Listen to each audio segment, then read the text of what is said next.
Wondering how you can become better at running your business? Entrepreneurship can be stressful. There's too much to do and not enough time. If you're isolated in your daily decisions, have no fear. Success and balance are possible. Welcome to the Small Business Answer Man podcast, where you master the art of running a successful business using practical advice from experts who want to help you succeed. Now, here's your host, Gary Wilbers. I tell you, it's early in 23. What am I going to do? What differences am I going to make? What changes am I going to see? Well, you may be asking these questions yet, and I know every month keeps going by and we keep asking ourselves these questions. Well, today we're going to help solve those questions because with my guest today, Shawn, is going to help us solve a problem that Small Business Answer Man podcast listeners have. And Shawn, what is that you're going to solve for us? I'm going to help solve for y'all how to pivot and when to pivot, actually, more importantly, to identify that in your business, to have a little bit of a framework for when to be thinking about that. And of course, at the beginning of the year, this is a perfect time to be rethinking about how we do everything in our business. Well, great. I'm excited about this conversation. Shawn Buttner is a certified high-performance coach, and he's the host of the Meaningful Revolution podcast. He specializes in helping business owners and professionals define and implement their purposeful and impacts and live their best lives. Shawn, it's great to have you on the podcast. Welcome. Thank you. It's great to be here. I'm really excited for all the good work that you've been putting out and listening to the podcast to prep for today.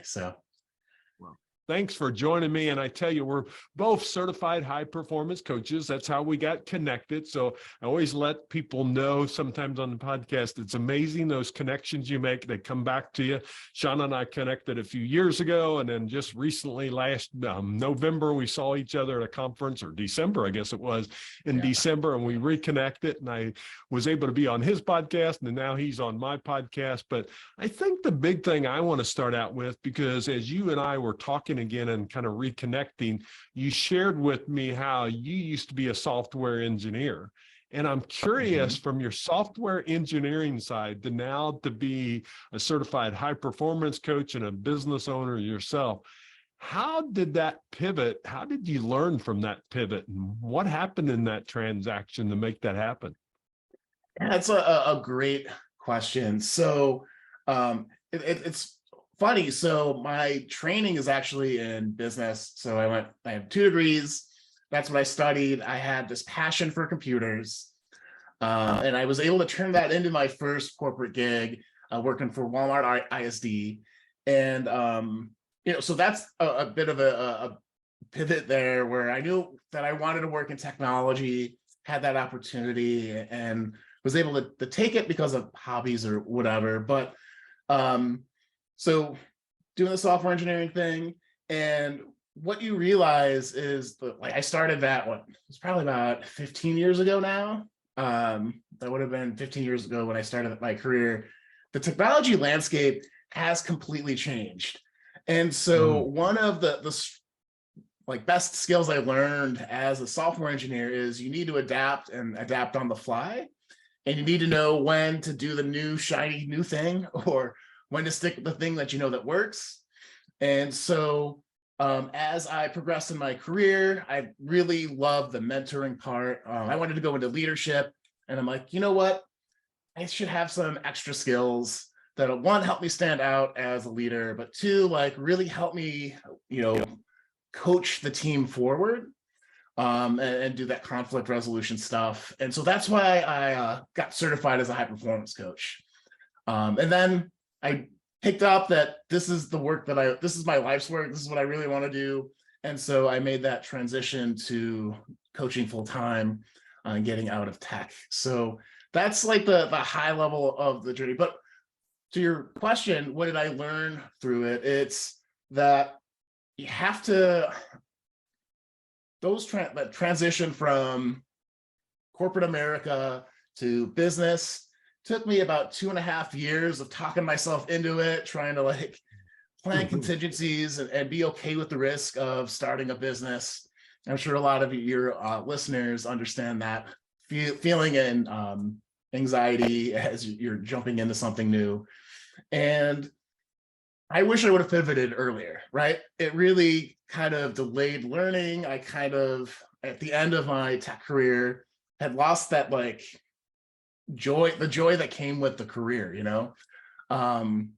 It's just because I didn't want to keep learning like the new shiny software language. I wanted to really help people with a greater impact. So leaning into that earlier would have, I would have been further along in my business now, of course. But so that opportunity cost of, when do you make the decision and trying to improve that decision cycle. So if this is something that you are totally into, jump into it as soon as you possibly can. Yeah, I think that's great advice, Shawn. And I think one of the things is, with us both being certified high performance coaches, I'm curious when you have people and you're coaching them through that high performance process, because high performance, some people get wrong. They think it's the people that's at the top level.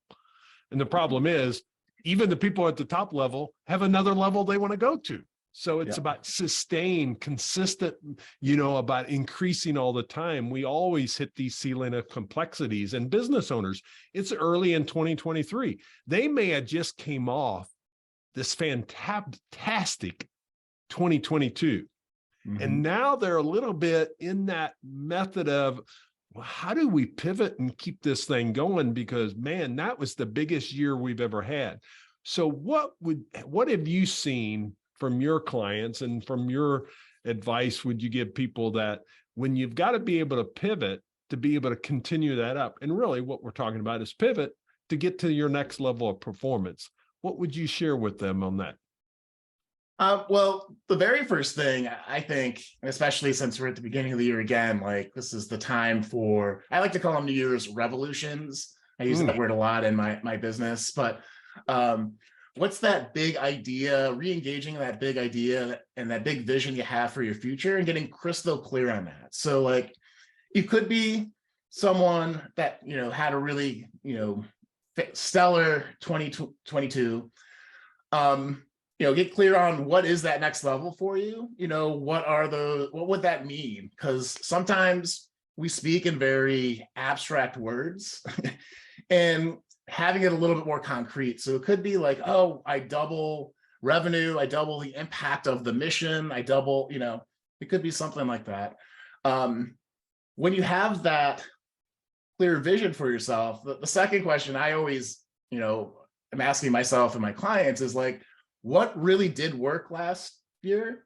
And could you double down on that, right? Because so much of it, I feel a lot of the people I work with at a, professional level tend to get the goal and then they're like, okay, on to the next thing, right? And it could be something completely different and you lose a little bit of momentum, or 6 months later, you're like, why are my numbers are worse for my performance personally? Like what happened? It's like, oh, I stopped doing the thing that worked. So making sure you're also really clear on what is working to double down on that and carry that through the next year is another important thing to be thinking about.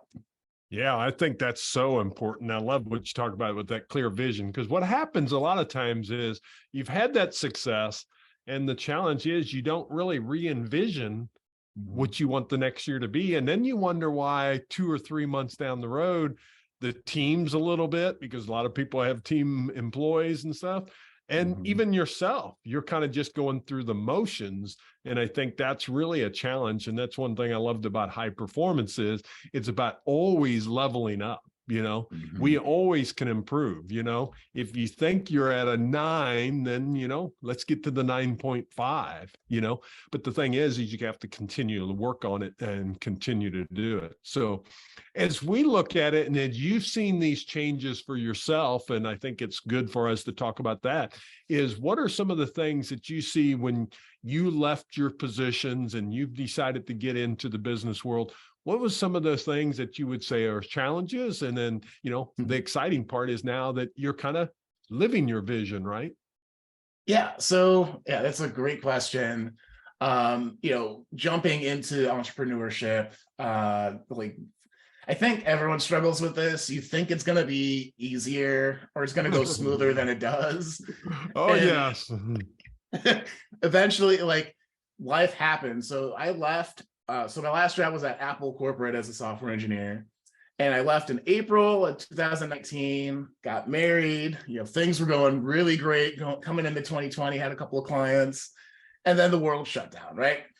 And you can't predict that, and it could be very, I had to fight that first year of like, I'm doing something wrong versus like, no, this environment is challenging, especially when you're trying to figure out your footing in the market, because it was a strange time. And if you can, so yeah, it became more of a emotional management thing personally of, okay, like, don't freak out. What are you going to do about this? Versus like, oh my gosh, like, this is all terrible. So in a weird way, it's oddly grounding because you have to show up for your business, for your clients. This is how I'm making money for my family. So that's always at the back of my mind of like, oh, I have to do, like, that necessity drive of this needs to happen is always kind of, speaking back there. But that was probably like the biggest challenge is not taking it personally that we were in a really strange time. And then being more patient in like, oh, things will come. You're doing the right things. You just got to keep at it. And then kind of what we're talking about today too is like, what are those things that you're working on that are just busy work that aren't getting you results? How do you cut that out? So that's super important. Yeah, you really have to identify the most important. And then, like you said, even when you talk about pivot for yourself, what you had to do, the pivot and timing. And most people find out in business ownership, we all want it to happen a lot faster than it does. And I'm that impatient person too. So I understand that totally. But you've got to be persistent, and that's where I loved what you talked about with emotional management, because you've got to manage that side of it for yourself. And really it's about you've got to make those changes that's there. So when we look at business ownership and entrepreneurship and we talk about high performance, just share with me, since it's early in 23, for people that are sitting there and they're having some challenges, and we talk about energy, clarity, purpose, and all these different areas. What are 2 or 3 of those that you think that people really ought to concentrate on, besides just having their vision and having that clarity that's there, that would really help propel them in 23? I think as we look at the economic landscape going forward, going back to that resilience, going back to that grit, I believe that people generally want 3 things in life, and it's part of my business. They want joy, they want growth, and they want impact in the world, right? And so that's always going to be my message of those 3 things. But, finding the fun in your business, is going to help you be resilient. Finding that magic, if there's something in your business that's magical for you, that you really connect with, that you see that impact, that fills you up with a sense of good vibes, feeling, happiness, joy, whatever that is. I think identifying those pieces and making sure that you're connecting with those regularly. I think as business owners, we can get so into the weeds of just doing the thing that we forget that, oh no, we love doing this, and this is important work. And a lot of times you're not gonna be making money if you're not making an impact in people's lives, and my belief. So connect with that. I think that's the very first thing as we go forward to remember. The second thing is like, this is a business podcast, so we talk a lot about business, but there's other levers in your life that can help you manage stress, that can help you keep your energy up. So, do that accounting of, on a scale of 1 to 10, how physically energetic do you feel in this moment? What was the average in the last 2 weeks?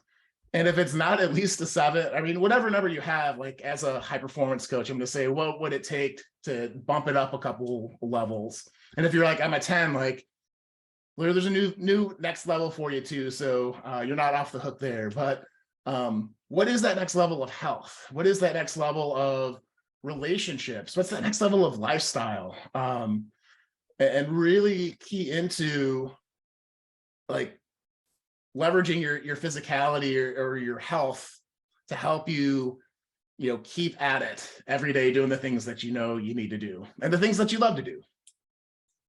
Yeah, I love that, because the thing is we forget we want to get to the destination so bad that we don't enjoy the journey.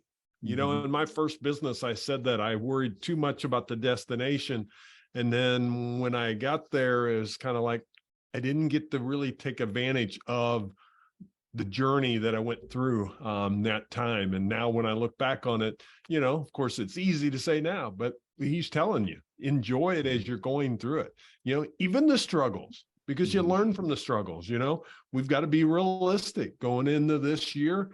People are saying, the economy is going to be slower in recession. Don't live by that and say that's what's going to happen, because then that's what will happen for your business. But how can you make it better?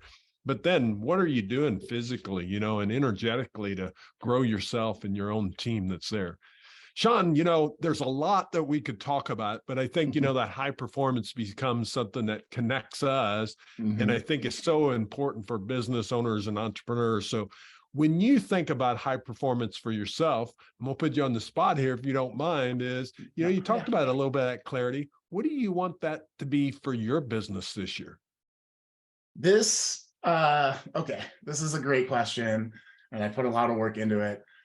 So I've been calling January batchuary. I've been trying to batch a lot of the content, a lot of the big projects, so I'm not doing things one at a time. So that's podcast content, podcast interviews, my daily content rhythm. So trying to get a little bit ahead of the curve on just being a little bit more efficient. So working on efficiency from, an operation standpoint. This year is also, my main focus is to grow the podcast, the Meaningful Revolution, because I feel like it's like the front part of this movement of trying to help people live a more engaged and fulfilled life.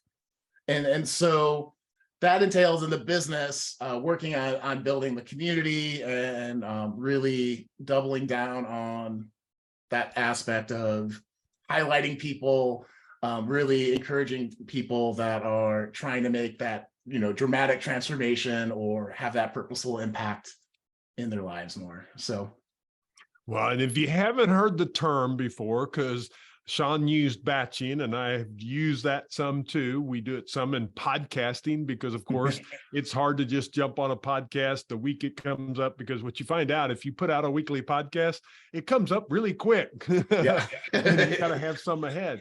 But what it is, it's a productivity tool. So as a business owner, what could you do to get multiples of those done?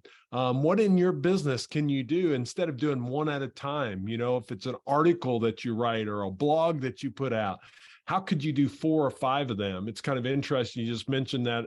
I was gone last week, and my person that works for me, she wrote like 10 to 12 blogs last week because I was talking about this batching and stuff. And she said she just got into a rhythm. And what happens, it allows you to get accomplished more in a shorter amount of time. So it's a real productivity tool there. And one thing, Shawn does have a podcast, so make sure you check that out, because the Meaningful Revolution podcast is a great podcast, and you may even know one of the people that's on his podcast. So check it out, because I've been on recently on Shawn's podcast also.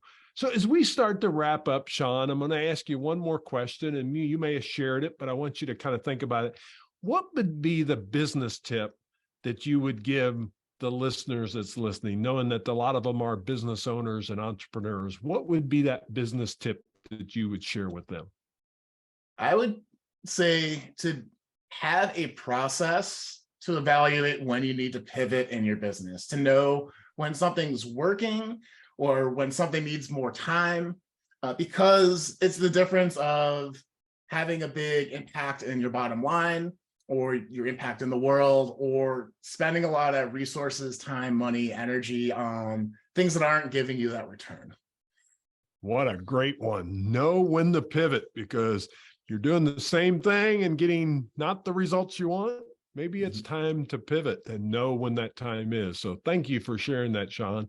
You can check out Shawn on his website at ShawnButtner.com. We'll have that in show notes, as well as his podcast, Meaningful Revolution Podcast. So please check that out. We'll have the links and everything that you can get there. All you got to do is go to smallbusinessanswerman.biz, B-I-Z, and that'll take you to the show notes, and you'll get all the information for Shawn. Shawn, I really appreciate you joining me today on the podcast. Thanks for joining me. Well, thanks for having me. This was a blast. Thank you. Well, listeners, I'm going to give you this action. What should you pivot on, personally or professionally? What should your pivot be? We're early in 2023, so don't think you can't do it yet. It's not like January has to be the time. You can do it at any time. What is the pivot that you need to have personally or professionally in your life? Decide what that is, and then take action, and then pivot and make your life more meaningful, like Shawn's talking about, and make it be an impact so you have the energy, the drive that you want to have in your business each and every day. Make it a great day. Come back next week and we'll have another great guest for you. Thanks for joining me. That's all the time we have for this week. To continue your journey, head over to smallbusinessanswerman.biz to access the tools and resources mentioned in today's show. If you enjoyed this episode, please subscribe and share it with someone who would benefit from listening. That's smallbusinessanswerman.biz. Until next time, remember, when you find the right solutions, your business grows and you get your time back.